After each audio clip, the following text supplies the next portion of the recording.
En esta etapa de cuidado, una oportunidad para mirar alrededor. Cada programa una pregunta, que se aborda desde distintas miradas. Con los y las docentes. La literatura, las ciencias, las artes, la matemática, puestas para afrontar el desafío de conocer nuevas preguntas. Preguntas sin respuestas definitivas. Preguntas que dan la posibilidad a nuevas preguntas. Con vos que estás ahí, nuevos abordajes para que sigas aprendiendo. Reflexionando sobre el mundo, seguimos educando.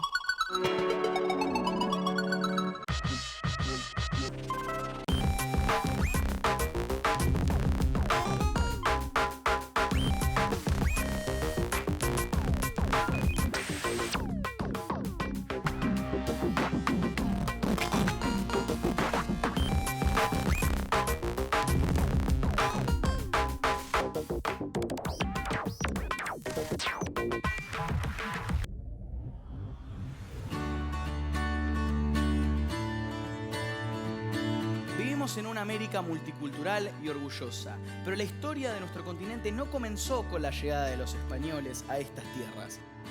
Y quizás haya más de una historia que contar. ¿Quién descubrió a quién? ¿A quién? ¿Fue un encuentro de culturas o una conquista?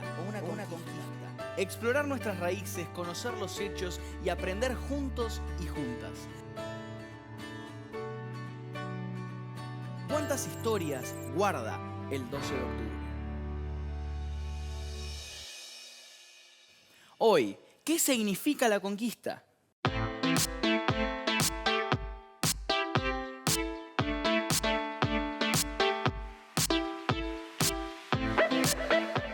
¿Qué hacías? ¿Estabas comiendo? No, perdón, es que me cuesta creer que antes de Colón tantos creyeran que la Tierra era plana, como este plato acá. O sea, Bueno, quiero decirte que hay gente que ahora cree que la Tierra es plana. Lo que suena bastante extraño, pero bueno. cierto. Vos pensás que hasta el año 1400 la civilización occidental sabía poco de cómo es el mundo. Los europeos habían tenido contacto con algunos lugares de Asia y África y conocían los mares cercanos, pero no sabían de la existencia de nuestro continente ni de los pueblos que habitaban en él. Claro, pero en un momento se decidieron salir a explorar, ¿no? Sí, exacto. Como parte del proceso de expansión ultramarina iniciado en el siglo XV, algunos reinos europeos organizaron expediciones. Y llegaron a América. Sí, la conquista de nuestro continente por parte de los españoles, portugueses e ingleses inauguró una etapa de profundos cambios y el mundo no volvió a ser el mismo. ¿Para bien o para mal o para más o para menos o bueno o malo? Bueno, es una pregunta un poco difícil de responder. Para algunos, bien, por ahí para otros, muy mal. Hoy vamos a estudiar las consecuencias de la llegada de Colón a América y encontrar algunas respuestas. Perfecto. Lo que yo siempre pienso es, ¿cómo eran los pueblos que vivían en el continente cuando llegaron los españoles? Porque creo que existe la idea de que eran todas tribus desparramadas por ahí. Al igual que en las sociedades europeas, en las americanas también existía una organización social que se transformó profundamente a partir de las relaciones que se establecieron entre ambas. Se constituyó de esta manera un nuevo orden social, el orden colonial. ¿Y cómo fue ese orden? Fue un orden en el que se establecieron relaciones de dominación económicas, sociales, culturales y políticas por parte de los colonizadores. Pero creo que es importante que volvamos a hablar de Colón, porque ahí es donde empezó todo este proceso. Claro, de hecho, colonizar, colonia, todas esas palabras vienen de Colón. Exacto, el proyecto de Colón era llegar a Asia navegando hacia Occidente porque creía que la Tierra era redonda. No era el único, aclaremos. Sabios y estudiosos ya lo sostenían desde cientos de años atrás, y marinos y exploradores que veían cómo al alejarse de las costas el paisaje iba desapareciendo de a poco, hundiéndose en el horizonte y no de golpe. Claro, si la Tierra fuera plana y vos estás en la costa viendo alejarse un barco, verías como que se achica todo junto. Pero al ser redonda, primero ves desaparecer el casco del barco, después las velas y así y así. Claro. El tema es que en esa época los países europeos necesitaban una nueva ruta comercial marítima para llegar a los países asiáticos, ya que el camino que venían haciendo hasta ese momento había sido cerrado por el Imperio Turco-Otomano en el año 1453, cuando tomaron Constantinopla. Nunca entendí, ¿qué significa Constantinopla? Hoy esa ciudad tiene otro nombre, que es Estambul. Fue capital del Imperio Romano de Oriente hasta su caída. Algunos historiadores sostienen que la conquista de la ciudad por parte de los turcos marcó el final de la Edad Media. Perfecto, entonces Colón va con su proyecto a los reyes españoles. No creo que haya, podido hacer un PowerPoint o algo así, pero fue con su plan. Claro, sí. PowerPoint no, pero seguro que llevó mapas y dibujos. En abril de 1492, Cristóbal Colón convence a los reyes de España de que la financien el viaje y firma un acuerdo con ellos. En caso de ser exitosa su empresa, obtendría los títulos de almirante de mar y de virrey y gobernador de las tierras que descubriera. Estos títulos además serían hereditarios. Ah, ok, realmente era un negociante. Y mal no le fue, Para nada, el 12 de octubre de ese mismo año llegó a la isla Guanahani, que Colón llamó San Salvador y que hoy es la isla Watling en las Bahamas. En este viaje exploró la isla de Cuba y Santo Domingo. Después volvió a España e hizo 3 viajes más, en los que exploró las Antillas y el Caribe hasta las costas de América Central. Y él siempre pensó que había llegado a Asia, ¿no? Sí, así es. Creyó que había descubierto una parte desconocida del sudeste asiático, pero había llegado a un continente desconocido para los europeos hasta ese momento, que recién varios años después iban a bautizar como América. ¿De dónde sale ese nombre, América? Fue puesto en honor a Americo Vespucio, un explorador italiano que llegó algunos años después que Colón al continente. Al contrario de Don Cristóbal, él se dio cuenta de que no estaba en Asia, de que este era un continente diferente y nuevo para ellos. Pero hasta que lo llamaron América, ¿cómo llamaron al nuevo continente? Lo llamaron las Indias e indios a su población nativa. Rápidamente, el objetivo principal de las expediciones cambió. Ya no era encontrar otra ruta a los países asiáticos con los que se comerciaba, sino encontrar oro y plata. Claro, buscaban la fácil. Y claro, el Caribe fue el primer centro de operaciones de los españoles y desde allí se lanzó la conquista del continente. Un movimiento vasto y acelerado de la expansión que condujo a la colonización de América y a los pueblos originarios al desastre.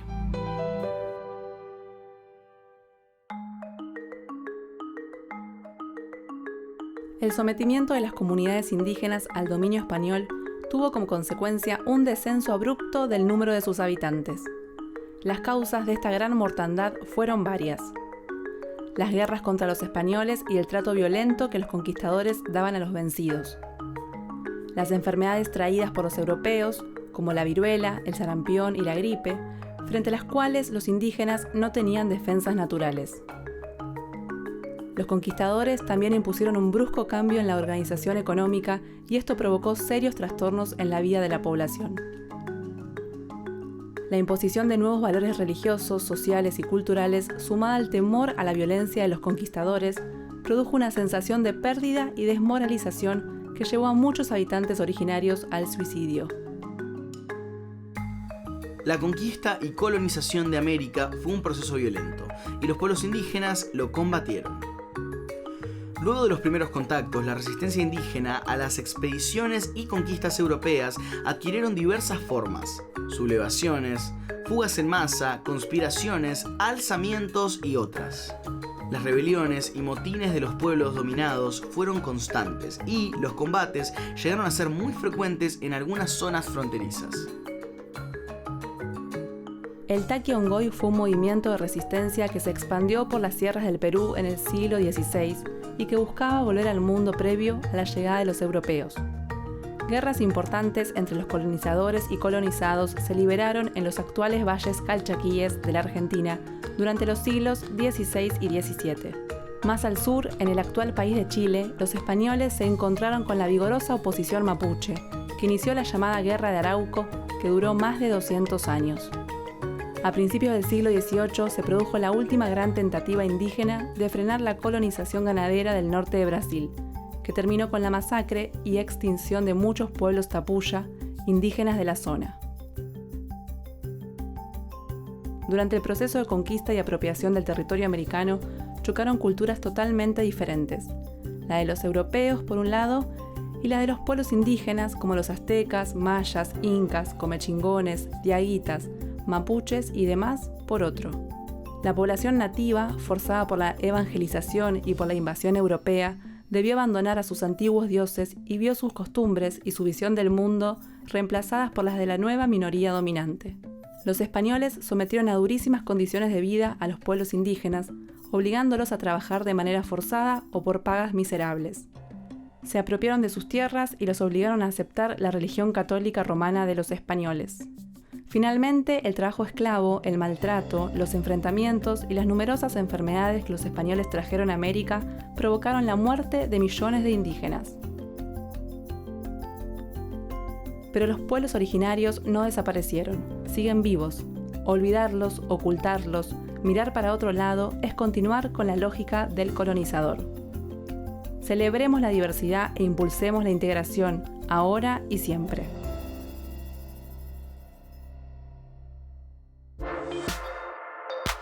Antes hablamos de lo que empezó siendo un viaje de exploración para encontrar nuevas rutas comerciales a Asia, terminó convirtiéndose en una obsesión por encontrar oro y plata. Así es, lo que algunos llaman la fiebre del oro. El cronista amerindio Felipe Huamampoma de Ayala, en 1615, nos ofrece este relato que lo describe.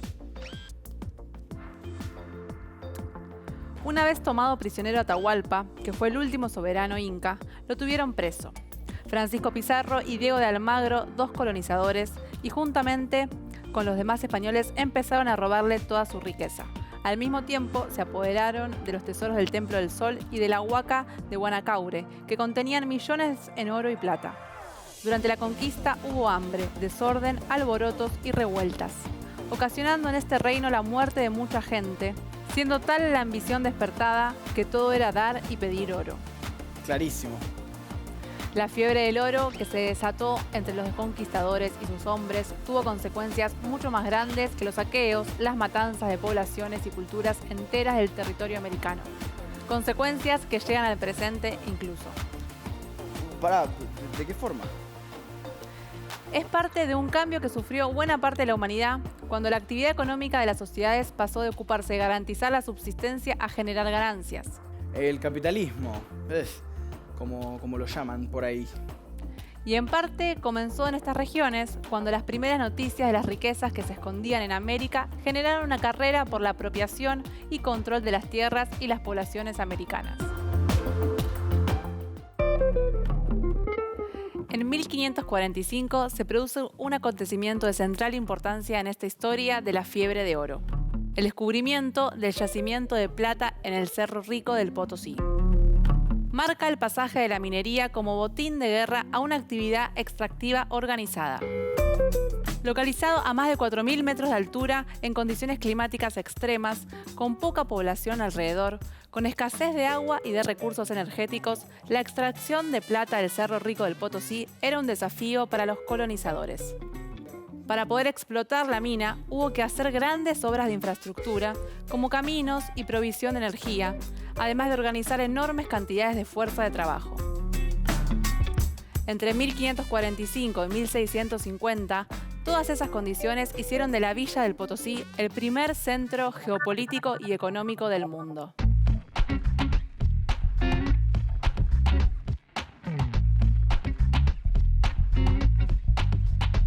La captación de grandes cantidades de mano de obra fue resuelto primero a través de la encomienda y luego de la mita.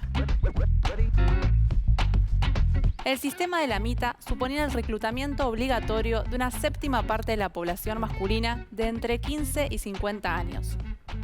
Se reclutaban hasta 60.000 trabajadores, la fuerza de trabajo animal multiplicaba varias veces la humana.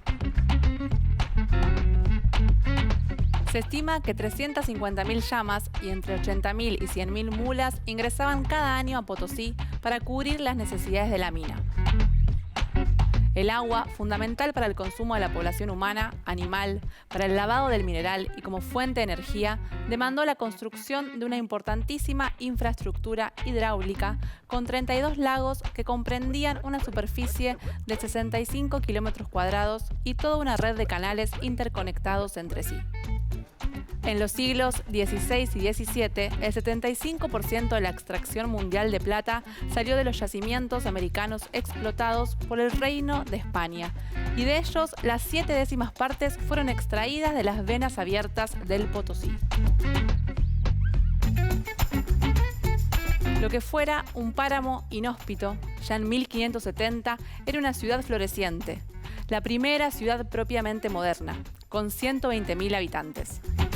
Pero no solo fue la ciudad más poblada, fue además la ciudad del lujo y la ostentación. Fue el epicentro de la acumulación, la cuna del mundo del ahorro y la inversión.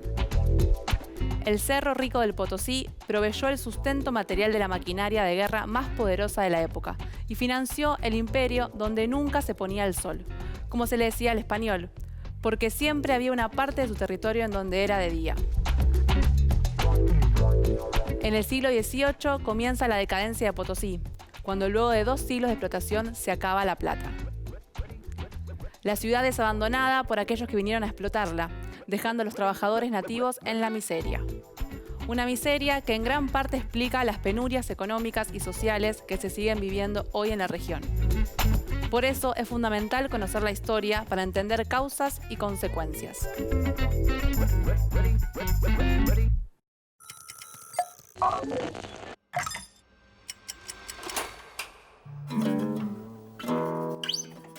Canción con Todos está considerada popularmente como el himno en América Latina, debido en gran parte al mensaje de unión y hermanamiento que transmite. La canción fue compuesta en 1969 por los argentinos Armando Tejada Gómez, encargado de la letra, y César Isela, autor de la música. La canción resalta los valores de unidad, comprensión y armonía que deseamos para América Latina. Tuvo muchas versiones y cantantes a lo largo de la historia. Una de las más populares y conocidas es la interpretación de Mercedes Sosa. Es la que realizó ella en, muchísimas ocasiones ya. Hoy vamos a disfrutar una versión que interpreta el mismísimo autor de la canción, César Isela, en el Festival de Cosquín del año 2017. Vamos a escucharla.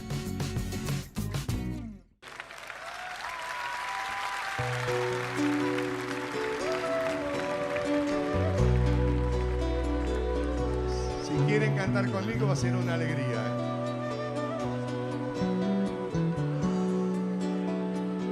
Salgo a caminar por la cintura cósmica del sur. Piso en la región más vegetal del viento y de la luz. Siento al caminar toda la piel de América en mi piel, y anda en mi sangre un río que libera en mi voz su caudal. Sol de Alto Perú, rostro Bolivia, estaño y soledad. Un verde Brasil, besa mi Chile, cobre y mineral. Subo desde el sur hacia la extraña América y total, pura raíz de un grito destinado a crecer y a estallar. Todas las voces, todas las manos, toda la sangre puede ser canción en el viento. Canta conmigo, canta, hermano americano, libera tu esperanza con un grito en la voz.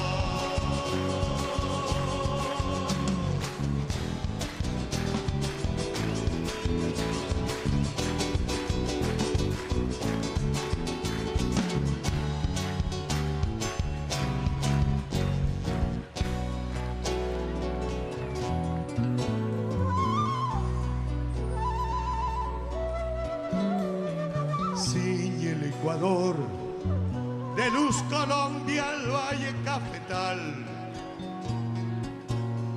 Cuba de alto son, nombre en el viento a México ancestral. continente azul. En Nicaragua busca su raíz para que luche el hombre de país en país por la paz.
Hoy conocemos la conquista de América desde diferentes voces. Historiadores, cronistas y viajeros fueron relatando los sucesos ocurridos desde sus particulares miradas. Pero no es el único modo en que se presentó América al mundo. ¿Y de qué otra forma se le presentó al mundo? Porque, a ver, en esa época no había redes sociales, no había forma de comunicarse por teléfono, o sea, como era todo por cartas, me imagino, ¿no? Y no, a América se la presentó con mapas. Ah, ok, claro, creo que lo entiendo. ¿Y cuál fue el primer mapa del continente? ¿A quién se le ocurrió hacerlo? El primero fue elaborado por el cartógrafo español Juan de la Cosa alrededor del año 1500. ¿De qué cosa? Juan de la Cosa era su apellido. A ver, Maga, ok, ya sé que soy alumno, que no sé tanto, pero si no te acordás no pasa nada, tipo, es un apellido. No, de verdad te estoy diciendo que se llamaba Juan de la Cosa. Ese era su apellido. Y según cuentan las crónicas, este español habría sido parte de 2 de las expediciones de Colón a América, y hay quien dice incluso que era el propietario de la Santa María, una de las carabelas, pero eso no está confirmado igual. Ok, habría que investigar si le llegaban las multas a él o a quién, ¿no? ¿Viste todo eso? La primera carta de viaje conservada que incluye la representación de América es de la Cosa. Ok. Y aquí está. A verte. No veo mi barrio, Maga, ¿qué onda? Y no, claro, porque este mapa recoge los descubrimientos hechos por Cristóbal Colón en sus 3 viajes. A ellos se suman los de Ojeda, Vespucio y Caboto. Y este mapa se hizo con los datos de los primeros descubrimientos, de los primeros viajes al continente. Le falta muchísimo y tiene muchos errores, pero representa el estado de los descubrimientos en ese momento, lo que lo convierte en el mapa más estudiado de esa época. Estaban re locos los españoles. Y a medida que fueron explorando América, imagino que fueron mejorando los mapas, ¿no? Y sí, por supuesto.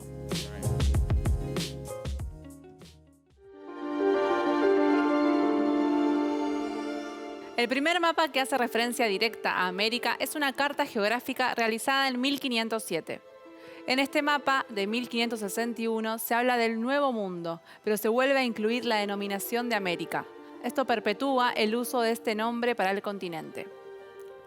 El cartógrafo flamenco Gerardus Mercator trazó los límites de una América meridional que guarda muchas similitudes con la representación que manejamos en la actualidad.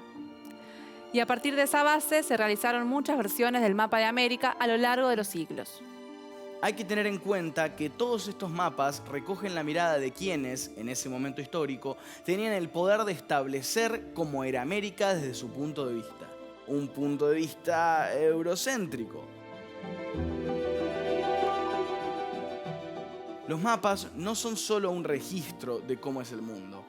Al plasmar una mirada, unas características, una frontera, son un intento de construirlo y dominarlo. Los mapas constituyen una abstracción del territorio con unos códigos que en el caso de América no eran los utilizados por los pueblos originarios para entender su territorio. Es por ello que constituyen en sí mismos la imposición de una mirada.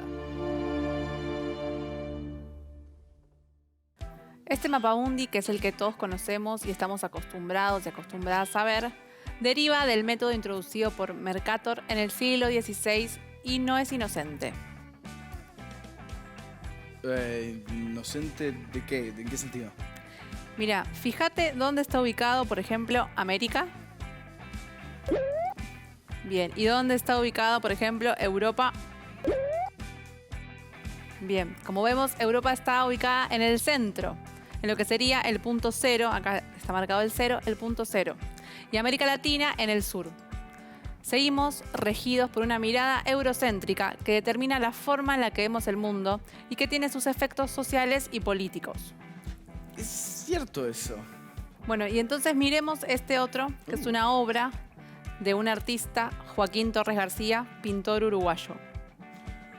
Tal revés, no está bien así. Justamente, lo ves vos al revés, porque esa es la mirada que impuso Europa desde el año 1500. Torres García cuestionó este arriba y este abajo de la representación cartográfica habitual que nos ubica abajo, por debajo o al sur, en una posición de dominados, ¿no? ¿Para qué? Para construir una imagen que reivindica nuestro derecho como continente a representarnos. Me encanta, lo quiero colgar en mi cuarto, así como está al revés y todo. Perdón, bueno, al revés no, como debe estar, así.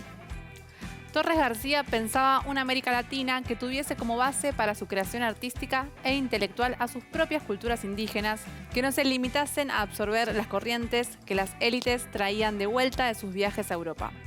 Es famosa su afirmación «Nuestro norte es el sur», convencido de la capacidad de los mapas de moldear nuestra concepción del mundo.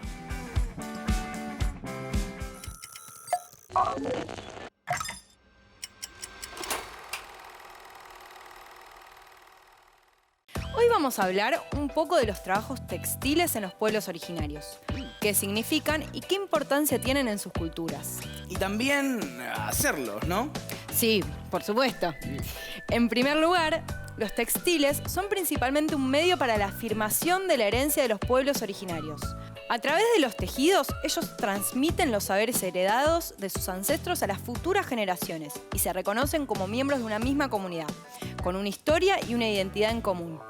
Me imagino que tenían usos prácticos también, no era solo, costurería. Sí, claro, por supuesto. Eran elementos de abrigo corporal, de múltiples usos en el hogar, podía usarse en la montura de un caballo y también los intercambiaban por productos que ellos no elaboraban. Mirá, era como un tipo de moneda. Pero, estás hablando de estos tejidos en tiempo pasado. ¿Por qué es esto?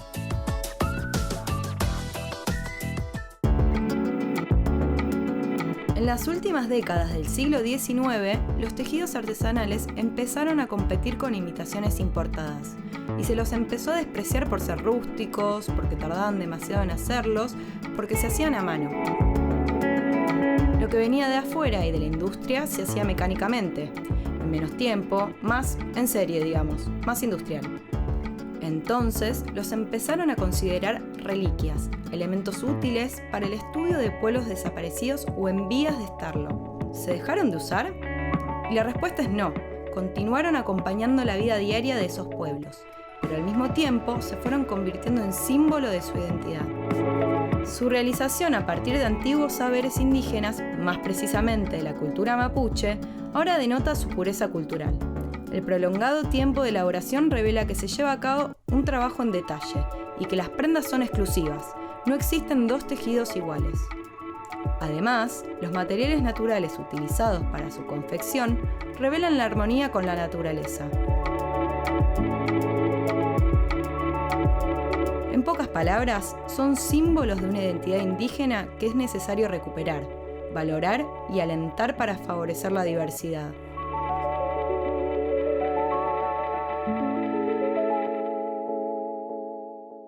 ¿Nos ponemos manos a la obra? Sí, nos vamos a construir un telar para poder confeccionar nuestros propios tejidos. ¿Te parece? ¿Y un telar qué es exactamente? Porque yo ya veo un montón de cosas acá Sí. y no sé qué es qué. Bueno, ahora te voy a explicar y le voy a explicar a los chicos y chicas. Son estructuras o máquinas que se usan para tejer. Pueden ser de metal o de madera. En él se ponen hilos de manera paralela que se llaman urdimbres. Es necesario que se queden bien tensos. Existen dos tipos de telares en la actualidad. Dos. Industriales o artesanales. Y el que vamos a hacer va a ser artesanal, me imagino. ¿O no? Exactamente, porque aparte también los pueden hacer en casa de esta manera. Ujú. Los artesanales se dividen en dos grupos. Por un lado está el telar tipo bastidor, que es un marco de madera que puede tener distintas formas geométricas. Cuadrados, hexagonales, rectangulares. Y está el telar tipo vertical, que tiene forma rectangular. También es de madera e incluso pueden tener un asiento. Se usan para almohadones, tapices, tapetes y tejidos anudados. A ver, pero Nati, ¿qué tenemos acá? Porque veo reglas, tijeras. ¿Qué vamos a hacer? ¿Qué tenemos acá? Bueno, ahora te voy a explicar y les voy a explicar. Acá lo que tenemos es cartón, tijeras, lanas, marcador, lápiz, escuadra, cinta de papel y regla. Y tenemos también hilo sisal, por si queremos hacer Por con si otra las dudas. Por si las dudas. Lo que vamos a hacer es lo siguiente. Sobre uno de los lados del cartón marcamos líneas separadas de 1 centímetro, ¿sí? Y hacemos lo mismo con el lado opuesto, o sea, marcas simétricas. Ok. Hacemos cortes sobre las marcas con una profundidad de 1 centímetro, ¿sí? Entonces hay que marcar 1 centímetro por acá, Uno. una distancia de 1 centímetro y lo mismo abajo, Ok. ¿sí? Como hice acá.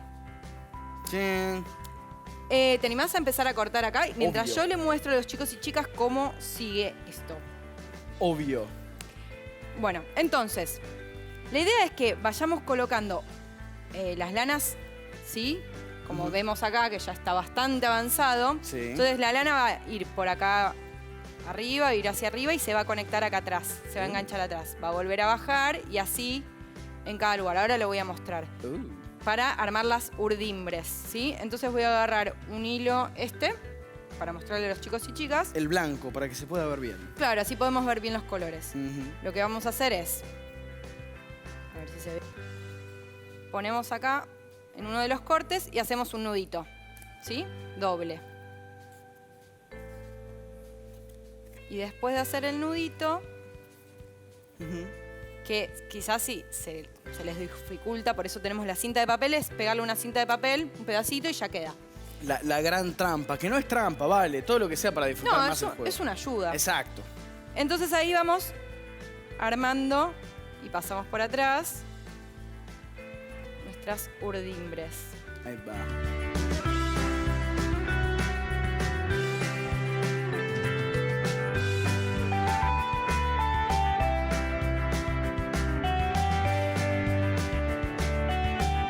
Entonces, Tomá. ahí va. Acá armamos la urdimbre.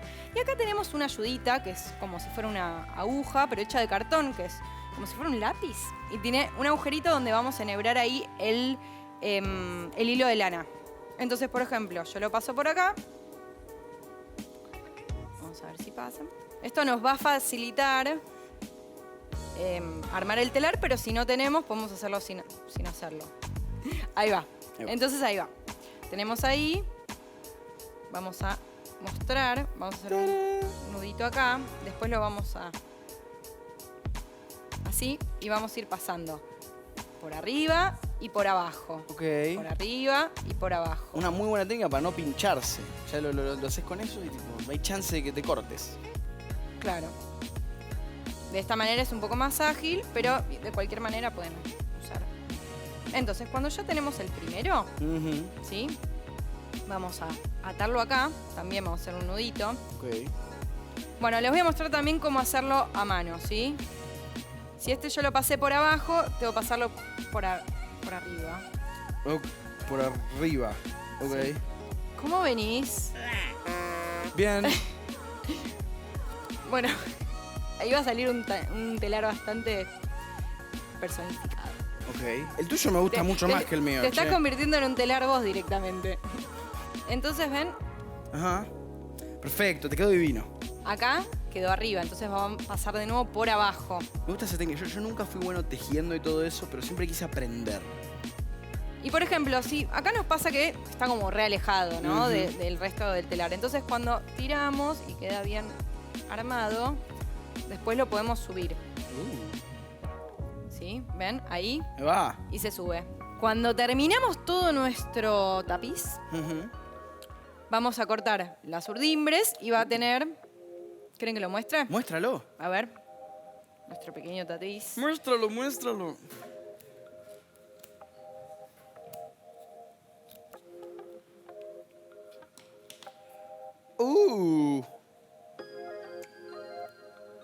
Pero qué lindo.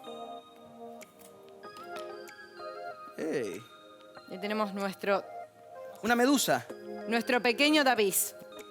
Bueno, Ujú. y la idea es que los chicos y chicas prueben cómo salen estos tapices. Quizás les cueste un poco más, quizás les salga muy fácil, pero nada, que aprendan con esta experiencia de hacer. De los errores se aprende, es muy importante decir eso. Toma Exactamente. tiempo, a mí me costó, pero seguramente la próxima va a salir. ¡Mua! Después Perfecto. prácticas en casa. Muchas gracias, Nati, por hacer Bueno. esta hermosa medusa. Bueno, nos vemos la semana que viene.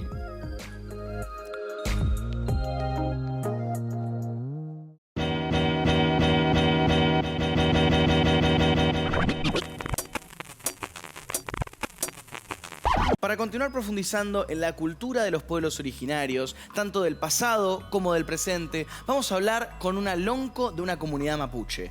Antes que nada, por favor, preséntese y díganos, ¿dónde vive? Mari inche Fermina Pichumil Piñen Longkong Yen Tañilov el Kimun Piñey Tañilov Fiske Menukuaria Momulen Huelo Feino Tañitubun Piñey Plancura, provincia de Río Negro. Soy Fermina Pichumil, soy lonco de la comunidad mapuche El Kimun. Estoy acá en Fisquemenuco, o sea, General Roca. No me gusta mucho ese nombre, pero no queda otra, hay que nombrarlo. En la ciudad. Siendo de origen mapuche, ¿qué visión tiene de que todavía se siga hablando del descubrimiento de América cuando se conmemora el 12 de octubre?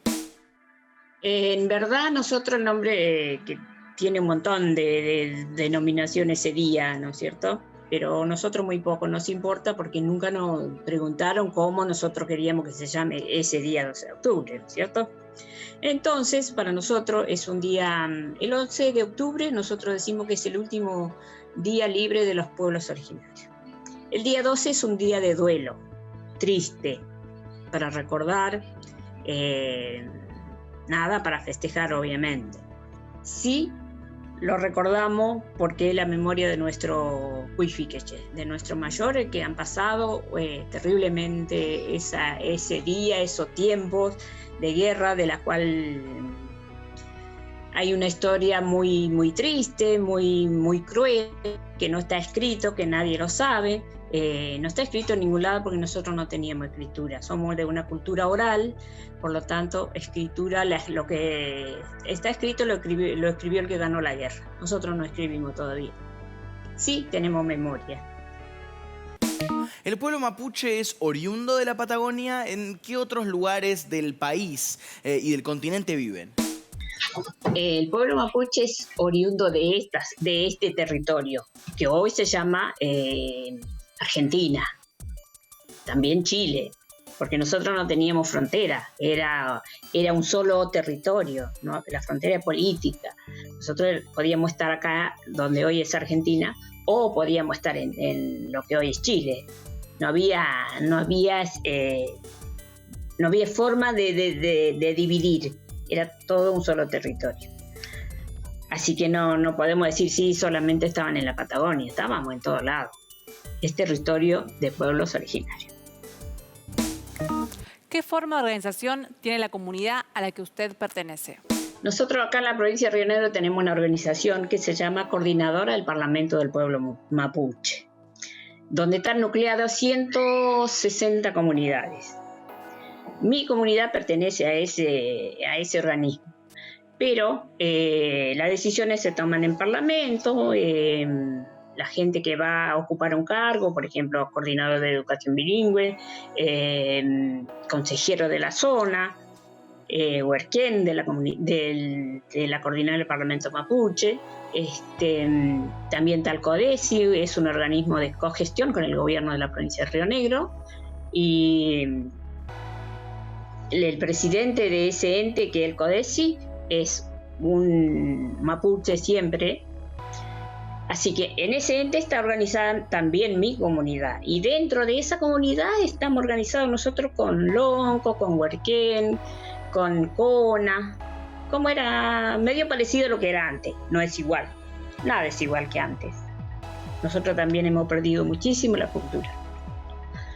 Muy poca gente habla el idioma, hoy queda muy poca gente que hable el idioma mapuche. Sí, estamos tratando de que los jóvenes, por ejemplo, recuperen la costumbre, que sepan de lo que es nuestro pueblo, de toda la riqueza cultural que tiene nuestro pueblo. Entre ellos el idioma, la comunicación que tenemos nosotros, la relación que nosotros tenemos con el medio natural. Es impresionante la sabiduría ahí. Nosotros no nos creemos superior a nada. Tampoco nos creemos dueño de la tierra, porque la tierra es dueña de nosotros. Entonces, desde el idioma estamos tratando de que nuestros jóvenes recuperen algo de nuestra cultura, de la cultura que dejaron nuestro huifiqueche acá, de nuestros mayores. ¿Por qué es importante que los chicos y chicas que van a la escuela en nuestro país conozcan la historia y la cultura del pueblo mapuche? ¿Por qué no? ¿Por qué no es importante? Porque en cada una de esas escuelas que hoy tiene el Estado argentino hay un niño que pertenece al pueblo, nación mapuche o otro pueblo originario. Tiene derecho a conocer su identidad, tiene derecho de conocer su cultura. Nadie se le puede negar. Por lo tanto, por eso es importante. Yo digo que en cada escuela se tiene que ser intercultural. La escuela debe ser inclusiva. No puede dividir, no puede haber una escuela solamente de chicos blanquitos. Estamos en todos lados. Estamos en todos lados. No hay una sola escuela que no tenga 2 o 3 alumnos que pertenezcan a un pueblo originario. Por eso es importante que todas las escuelas sean interculturales.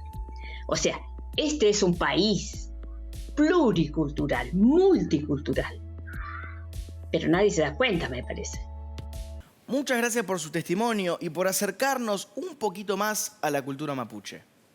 Mari Mari Pu, Huechequeche, Huecheque Somó, Huecheque Buentru, Kumeita Imi Alcuna Fiel, Peita Inchea Yupi Ukelen. Buenas tardes, niñas y niños. Me alegro mucho que me estén escuchando. Se me alegra el corazón saber de que tan lejos me estén escuchando. Seguramente que ustedes también pertenecen a algún pueblo originario y eso es grandioso. Pertenecer a un pueblo originario es un orgullo. Nunca hay que tener vergüenza de decir quiénes somos. Nuestro pueblo era tenía una cultura muy rica. Tiene una cultura porque estamos vivos todavía, acá estamos, somos originarios de este lugar, hay que saber también la historia.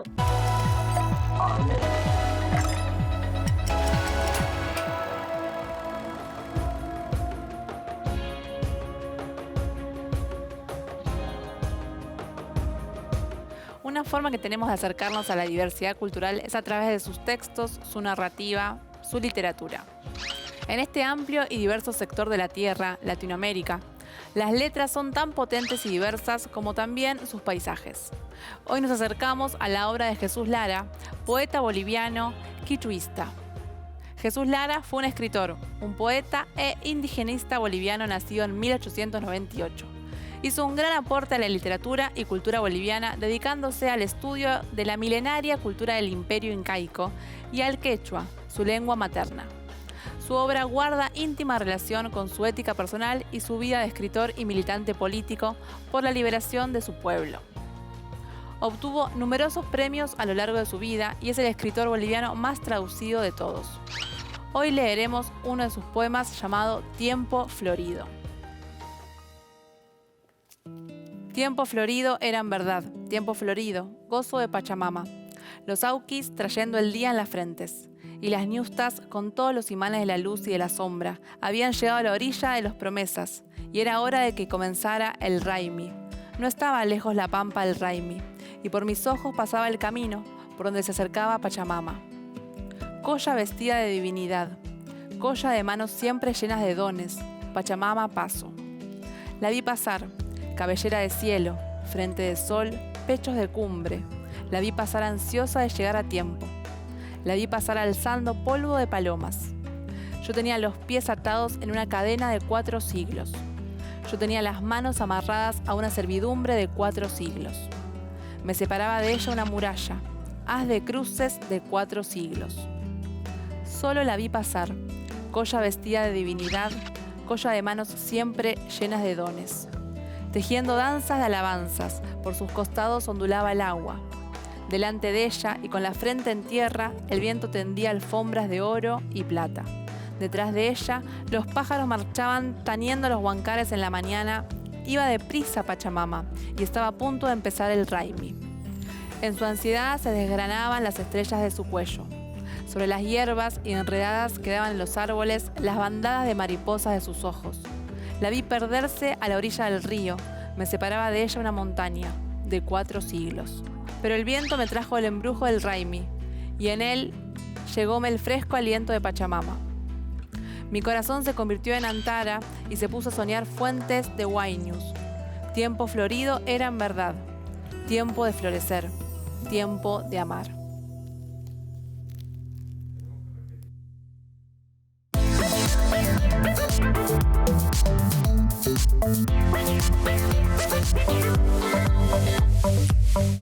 Y llegamos a este momento que me gusta tanto. Vamos a escuchar a las pibas y a los pibes contarnos con sus palabras qué piensan al respecto de la conquista.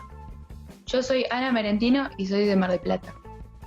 Hola, soy Augusto Bringas Cherry, vivo en Esperanza y voy a la escuela Domingo Faustino Sarmiento número 30. Yo soy Felipe Mariuzzi, de Barracas.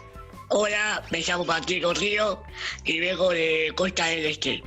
Hola, mi nombre es Tiago y vivo en Buenos Aires, Pilar. ¿Qué significa imponer algo a alguien? Yo creo que imponer algo es como siempre dar la orden al otro de cómo querés hacerlo vos, pero nunca dejar que el otro dé su opinión o que como que desde su punto de vista. Para mí imponer algo significa que te quieran, o sea, que te quieran, no me sale la palabra en este momento, pero sería como obligarte a hacer algo o algo así, ya que como Cristóbal Colón cuando llegó aquí, India para ellos, le inculcaron o le querían imponer a los indios que vivían acá una religión que ellos no querían, pero obligatoriamente la tuvieron que respetar. Yo creo que imponer algo a alguien significa como que lo que vos pensás es lo que está bien y lo que vos me digas o con lo que hayas trabajado, lo que pienses, no cuenta porque yo te estoy imponiendo lo que yo creo, lo que yo hice. Imponer significa poner una idea. Que lo impones, lo obligás, tipo, y como que a él no le gusta, o algo así. ¿Qué sentís cuando te quieren obligar a hacer o decir algo que no querés? Yo siento injusticia, por un lado, porque está mal que no me dejen pensar lo que yo quiero, y digamos enojo también, porque está mal y no hay que me tienen que dejar pensar a mí lo que yo quiero. Yo me siento como encerrado o como si estuviera en una cárcel porque la gente ahora, bueno, soy bastante libre, aunque sigo siendo niño, pero ya cuando tenga más de 18, yo voy a ser mayor de edad, y no me gustaría que alguien venga y que me diga, decí esto, haz lo otro, y eso es. Yo me siento como encerrado. Yo creo que me caracterizo por ser una persona que le gusta decir lo que piensa, que siento que es importante eso, me parece que cuando quieren que yo no diga algo que siento, me siento una impotencia porque por un lado no quiero hacer lío, pero por otro lado quiero dar mi opinión, quiero decir lo que siento, lo que me pasa. ¿Qué se siente que a mí me obliguen a hacer algo? Yo no sé si lo haría. Yo diría, sí, yo no lo haría. Me siento mal, me siento como muy, no sé, como que no quiero, ¿entendés? Tipo, no me gusta, no, como muy, siento raro. ¿Cuál sería la forma de un mapa para que todos los países sean vistos como iguales? ¿Y cómo lo dibujarías vos? Yo lo dibujaría, digamos, muchos lugares por separado, digamos, en una hoja. Por un lado un color con su nombre y lo mismo, pero en todos lados con colores diferentes. De una forma muy creativa. Bueno, acá tengo mi mapa, que lo dibujé así porque siempre en los mapas, los polos, siempre en los polos se hacen más grandes los países. Entonces, acá, si te das cuenta, casi que no hay nada en los polos.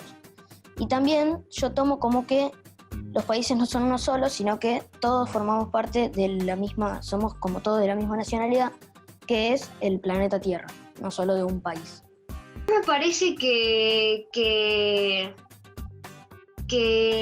los países no tendrían que ser de distintos colores, ¿no? Porque al fin y al cabo somos todos personas y me parece que todos tenemos que tener un color. Todo que nos represente. No me dio tiempo a pintarlo, pero así más o menos todo pintado de un mismo color, en el que se vea reflejado que aunque seamos distintos, seguimos siendo personas.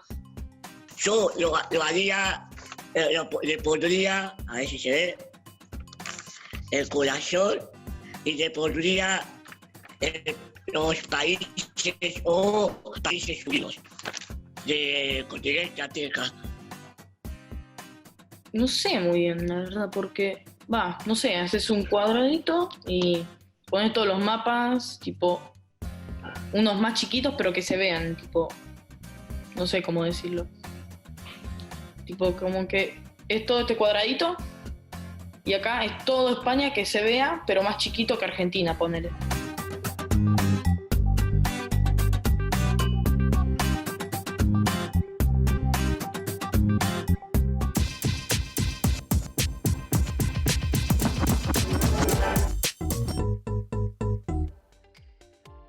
Hoy nos preguntamos, ¿qué significa la conquista de América? Empezamos a entender cuáles fueron las consecuencias de la llegada de los europeos a estos territorios, del genocidio que produjeron y de la instalación del régimen colonial. Vimos cómo explotaron los recursos naturales del continente, con el Cerro de Potosí como ejemplo de un extraccionismo que enriqueció a los colonizadores y a sus países y empobreció a América. Poniendo el ojo en los sucesivos mapas que se fueron haciendo de América a través de la historia, entendimos que estos también imponen una forma de ver el mundo, que tiene consecuencias económicas y sociales. Disfrutamos de una de las canciones emblemáticas de nuestro continente, la canción Con Todos. Aprendimos a hacer nuestro propio telar, una de las herramientas artísticas más importantes de los pueblos originarios, con los que se realizaban sus tejidos emblemáticos. Hablamos con un representante de la nación mapuche para conocer más de su historia y sus luchas. Leímos un bello poema de Jesús Lara, autor boliviano muy comprometido con la lucha de su pueblo. En pocas palabras, tuvimos un panorama bastante claro y contundente de lo que representó la llegada de Colón a este continente y su conquista por parte de los europeos. Ideas y conceptos que nos llevan a nuevas preguntas. ¿Cuál fue la otra conquista?